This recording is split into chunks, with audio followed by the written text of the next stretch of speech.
Assalamualaikum warahmatullahi wabarakatuh.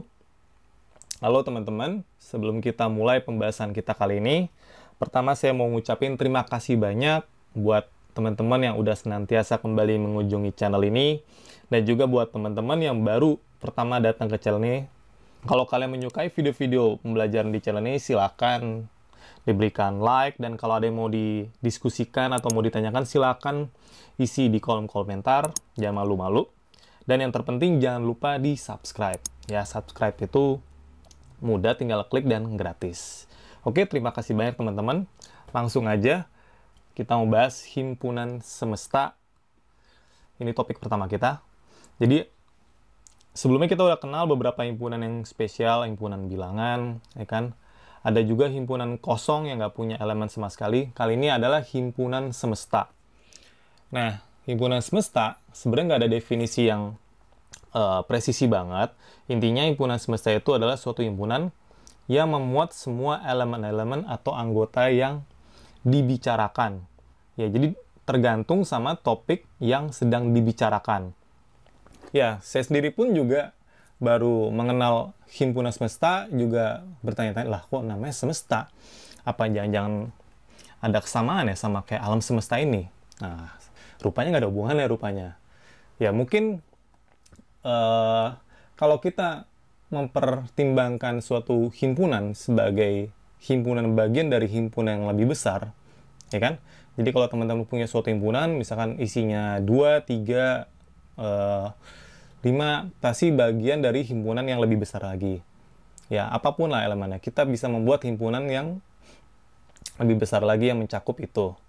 Nah, kurang lebih seperti itu pada makna semesta ini. Jadi himpunan semesta itu adalah semua himpunan terbesar yang di topik kita ini. Nah, berikut adalah notasi yang biasa dipakai untuk menyatakan himpunan semesta. Oke. Nah, saya sendiri mungkin akan lebih senang pakai yang U aja. Karena sesuai universe, lebih enak dan lebih gampang diingat. Nah, jadi coba saya kasih contoh. Ya, ingat, semesta itu tergantung topik pembicaraan kita. Nah, yang penting ketika himpunan semesta udah diberikan, ya misal saya kasih aja, nah ini semesta yang saat ini sedang kita omongin, misalkan A, B, C, D, E, misalkan. Ya, ketika semestanya udah ditetapin, maka kita sedang ngomongin anggota-anggota yang di sini. Ya, kita bisa membuat suatu himpunan-himpunan lain, tapi anggotanya harus bagian dari ini. Ya, jadi misalkan dari U ini, semesta ini, saya membuat suatu himpunan yang lain. Misalkan A, B, C.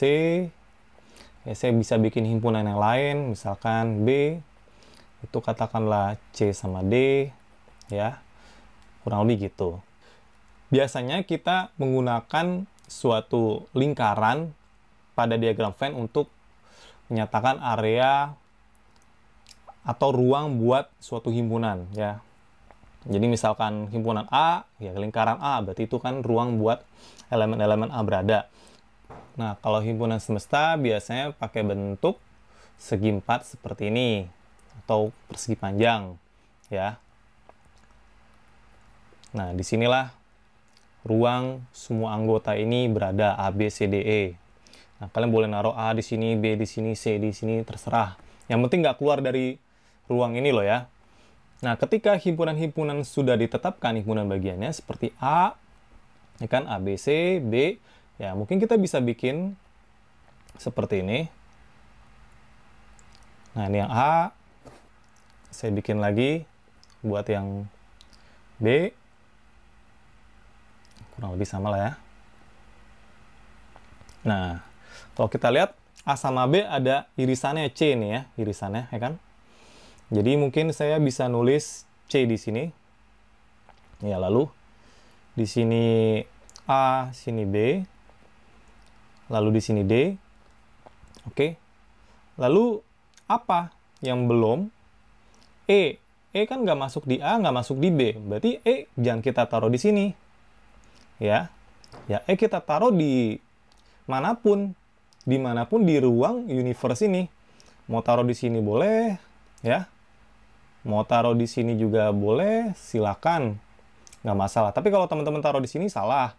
Karena kalau kita naruh di sini berarti E tersebut merupakan anggota himpunan B. Padahal nyatanya tidak ada. Ya, jadi tolong agak hati-hati di sini. Kita juga bisa bikin himpunan yang lain, misalkan himpunan C. Isinya katakanlah A doang. Bisa lihat bahwa C merupakan himpunan bagian dari himpunan A.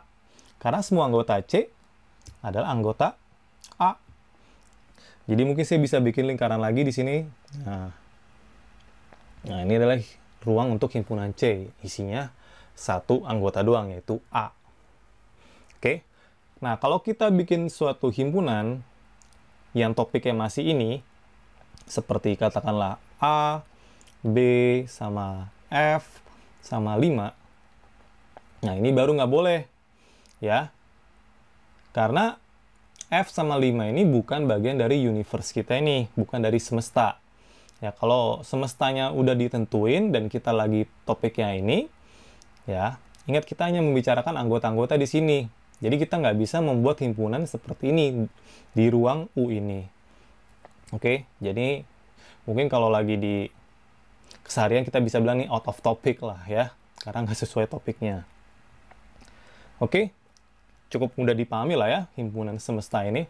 Jadi semua anggota himpunan semesta tergantung sama diskusi kalian dan topik kalian saat itu. Oke, kita lanjut ke pokok bahasan berikutnya.